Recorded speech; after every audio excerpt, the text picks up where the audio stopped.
A hora da gente receber Roberto Dumas, professor do INSPER, chegando aqui na nossa programação. Dumas, muito obrigada pela sua presença, sempre muito bem-vindo.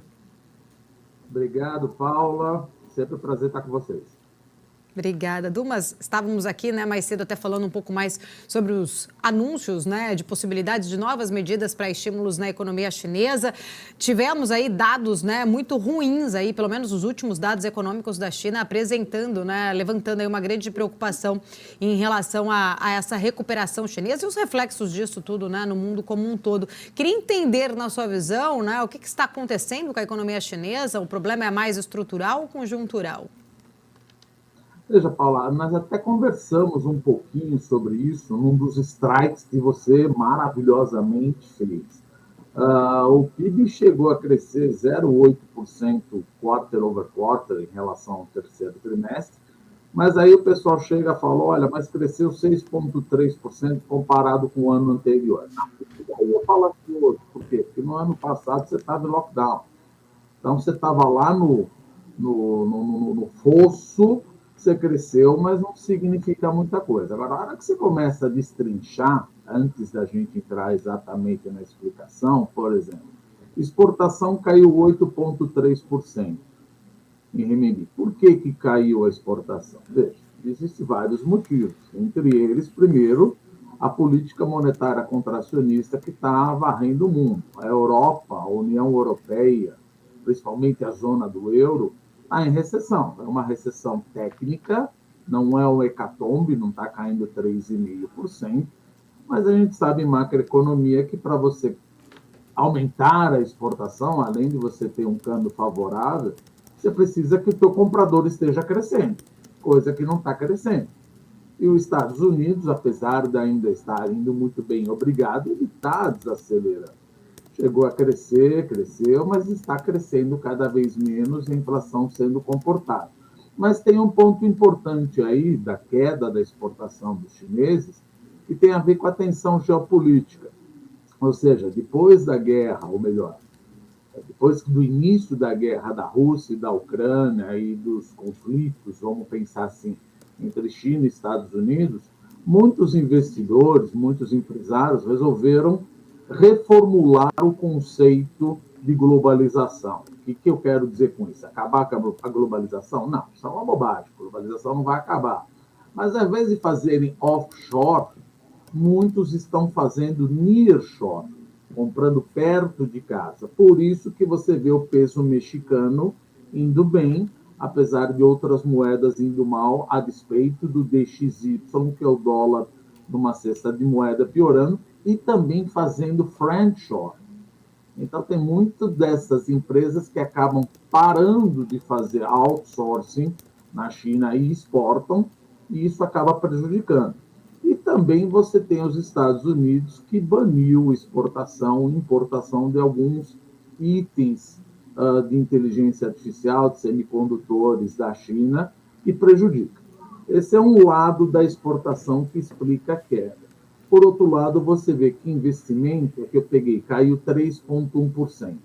Veja, investimento, a gente fala, não, é exportação líquida. Não, o principal motor de crescimento da China, pelo lado da demanda, é um investimento. O investimento cresceu 3,1% em relação ao primeiro trimestre. Só que tem um outro ponto também que leva pelo lado culpar, vamos dizer assim, o Xi Jinping.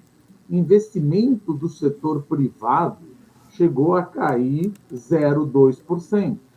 Ora, por que o investimento do setor privado chegou a cair 0,2%? Por causa de reflexos do crackdown de Xi Jinping que ele tem feito desde que entrou no poder, mais especificamente a partir de 2019, 2020, 2021, todo mundo lembra, o crackdown que ele deu em Alibaba, que ele deu em Tencent, que ele deu em Didi, que ele deu no ByteDance, que ele deu em Meituan. A gente lembra o que aconteceu com o Jack Ma, que ficou desaparecido uns 3 meses, porque falou mal do China Security Regulatory Commission, colocaram ele no cantinho do pensamento. Só que também tem o problema. As empresas privadas na China são responsáveis por 70% da inovação e 60% do crescimento econômico. Quer dizer, o Xi Jinping vai dar um crackdown justamente no setor que propicia o maior crescimento econômico.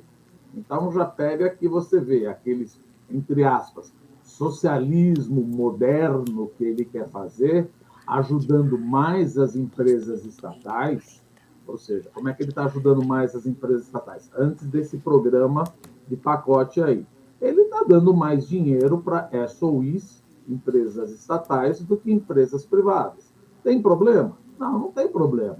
Só que o retorno, o return on assets, o retorno sobre ativo e o retorno sobre patrimônio líquido de empresas estatais é bem menor do que o retorno sobre ativo e retorno sobre patrimônio líquido das empresas privadas. Então, esse crackdown começa a impossibilitar a China de crescer mais. Fora o aspecto que a gente considera que também é o mais importante, o que aconteceu lá atrás, em 2020, com os Three Red Lines, com as 3 linhas vermelhas que Xi Jinping colocou para as incorporadoras. Falou, olha, vocês não podem se alavancar. Está certa a medida dele, porque a China já está com uma alavancagem em relação ao PIB, dívida privada, dívida pública, de 320%. E, principalmente, você tinha uma bolha de real estate, uma bolha de ativos imobiliários. Então, o Xi Jinping, de umas dessas linhas vermelhas, falou, olha, o caixa das empresas, das incorporadoras, não pode ser menor que a dívida líquida de curto prazo, que a Evergrande e as outras incorporadoras fizeram. Eu preciso me ajustar. Para me ajustar, começo a vender casa. Começo a vender casa, o preço da casa cai. O preço da casa cai, eu entro num hecatombe financeiro. Eu tenho aquela coisa. E a população, sabendo que a bolha furou de real estate, começa a postergar a compra de casas. Então, olha o efeito que isso traz.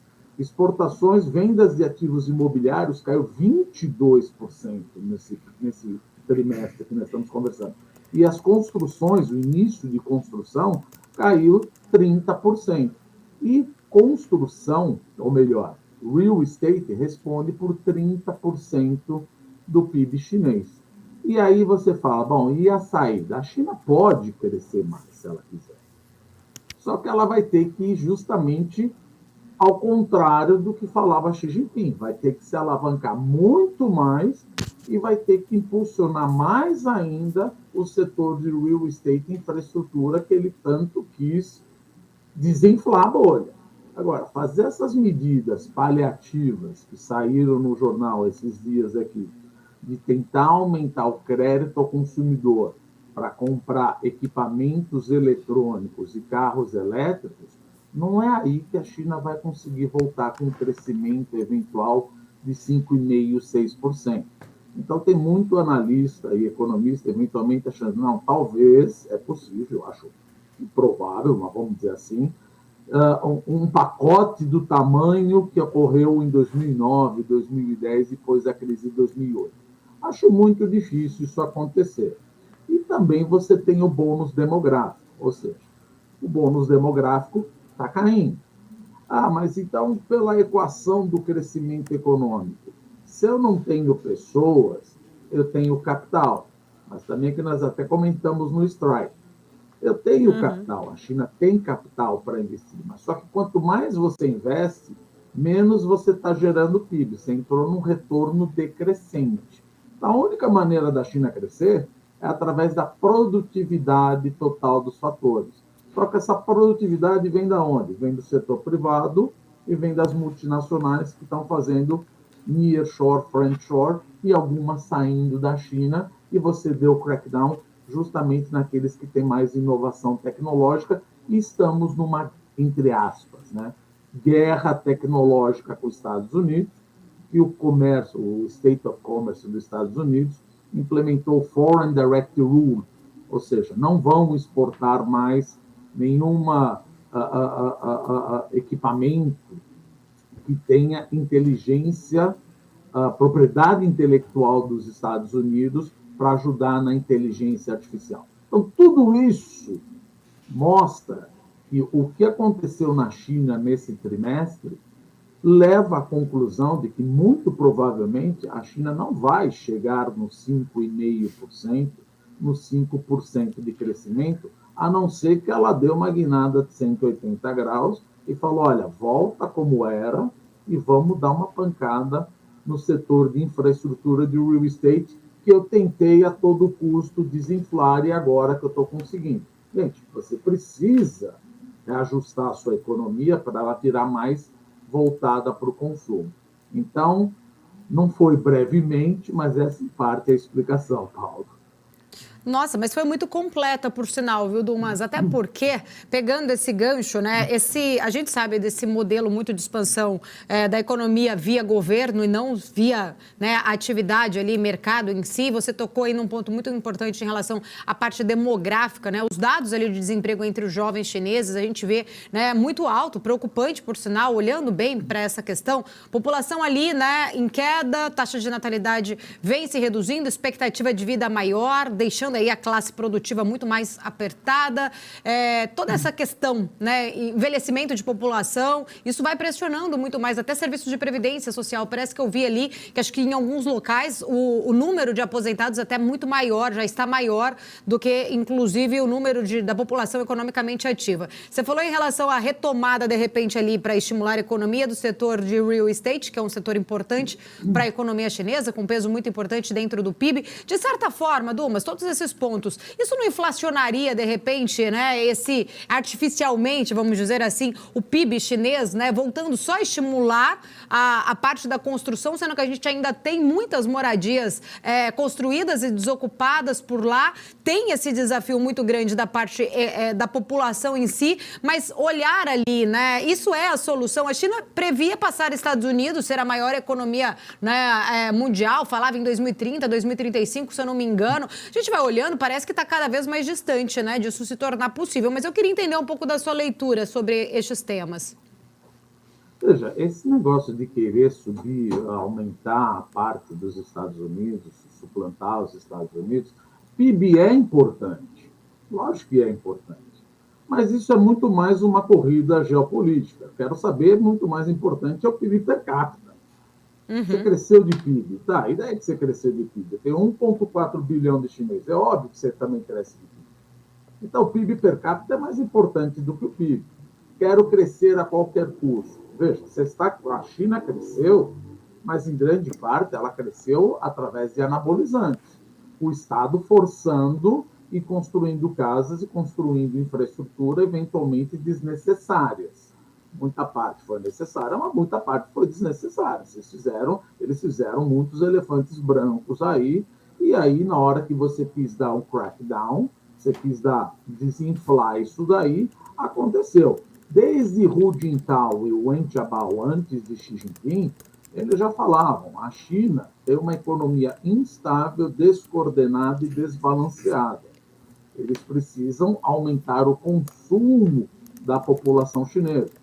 Então, uma situação, uma possibilidade que até você colocou da Previdência aí, por exemplo, seria aumentar o passaporte da urbanização, que é o Hukou. O que é isso? Quem nasce na zona rural, não necessariamente zona rural é zona agrícola, mas isso é uma herança desde Mao Tse-tung. Então, quando você nasce na zona rural, você não pode ir para a zona urbana. Tá, qual é o problema?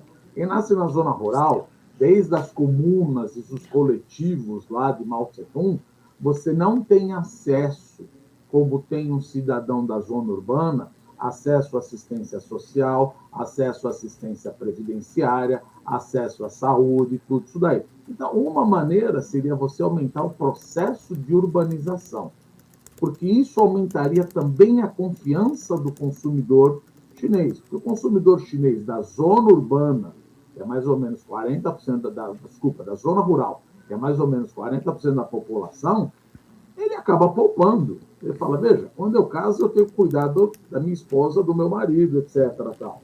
Do meu pai, da minha mãe, da minha avó, do meu avô, do meu sogro e da minha sogra. E não tenho a ajuda que geralmente a zona urbana teria. Então, aumentar o Hukou, ou seja, aumentar o passaporte da urbanização, vai ao encontro do que eventualmente, desde o Wen Jiabao, Xi Jinping também quer, aumentar o consumo. Agora, você também colocou no outro ponto. Tem o problema do desemprego? Tem o problema do desemprego. Mas veja, a China é uma ditadura. Quando você tem desemprego num país como o Brasil, democrático, etc., o que acontece? Você não elege, você faz alguma coisa. Agora, você não pode também brincar muito com desemprego, porque a gente sabe, a gente sempre fala aqui, economia, política e sociedade é uma coisa só. Se a economia vai mal, a sociedade reclama, eu peço a cabeça do rei. Aqui você não elege, não reelege, faz qualquer coisa. Lá eu tenho que passar o tanque no meio da rua. Então, quando você teve o pior crescimento econômico, que não é o caso agora, e inflação, que também não é o caso agora, mas é um dissabor macroeconômico, foi em 1989. E o que aconteceu em 1989? Reclamação não foi primeiro pedido para liberdades individuais. Evoluiu para pedido de liberdades individuais, mas primeiro a população chinesa reclamava das condições macroeconômicas. O PIB não crescia, o desemprego era alto, a inflação era alta, começou os protestos na Praça da Paz Celestial. Evoluiu, e aí começaram a pedir liberdades individuais, Deng Xiaoping teve que passar o tanque. Então, veja, desemprego na China não é um assunto econômico, é um assunto político, é a sustentabilidade do Partido Comunista Chinês e que você vive numa ditadura. Então, ele precisa tomar muito cuidado, você está numa escolha de Sofia. Vamos desbalancear a economia, como estávamos, e deixa o pessoal contente para não ter uma intempérie do tipo, não acho que vai ter, porque a China aprendeu, ou seja, qualquer grupo dissidente aí, ela já dissipa, etc. Ou vamos deixar uma tensão social entre partes, foi quase o que aconteceu na época do lockdown. Veja, eu já vi protestos na China, eu já vi protestos pedindo mais emprego, eu já vi protestos pedindo mais segurança, eu já vi protestos pedindo para acelerar o processo de urbanização, mas a primeira vez que eu vi um protesto pedindo a queda de um líder do Partido Comunista Chinês, que nem eu vi no final do lockdown no ano passado, tipo, fora Xi Jinping, foi a primeira vez desde 1989. Então, a China está trabalhando, está numa escolha de Sofia tremenda. Ou desinfla a economia, segue no processo de vou crescer menos via consumo, ou joga tudo fora e continua crescendo de uma forma anabolizada, colocando dinheiro bom em projetos que não dão retorno e prejudicando a saúde dos bancos. Por isso, e como você prejudica a saúde dos bancos, que a conta capital da China não é aberta. Você não é livremente permitido entrar e sair da China na Bolsa de Xangai, na Bolsa de Shenzhen, porque você não quer ter os problemas que tiveram Tailândia, Malásia, Indonésia em 1997, 1998, e padeceram sob o que a gente chama capitalismo de compadre. Eu empresto, mesmo sabendo que não vou receber, pratico a repressão financeira, porque você não tem outro lugar para investir, eu vou investir na Coreia. Não, isso é proibido. Você precisa entrar num esquema, que é o Qualified Foreign Institutional Investor. Isso dá o Qualified Domestic Institutional Investor. E isso daí leva a China nessa escolha de Sofia. Veja, você quer permanecer no poder, mas ao mesmo tempo você precisa crescer. Você quer crescer sustentavelmente de uma forma que aumenta o consumo, não adianta. Na hora que você ajusta, no balançar do caminhão, a carga tem que se ajustar. Então, ou você passa por isso, ou você volta ao desequilíbrio como era novamente. Quero agradecer, sempre uma aula. Muito obrigada por tantos esclarecimentos, por compartilhar aqui com a gente, pelo seu tempo. Até semana que vem.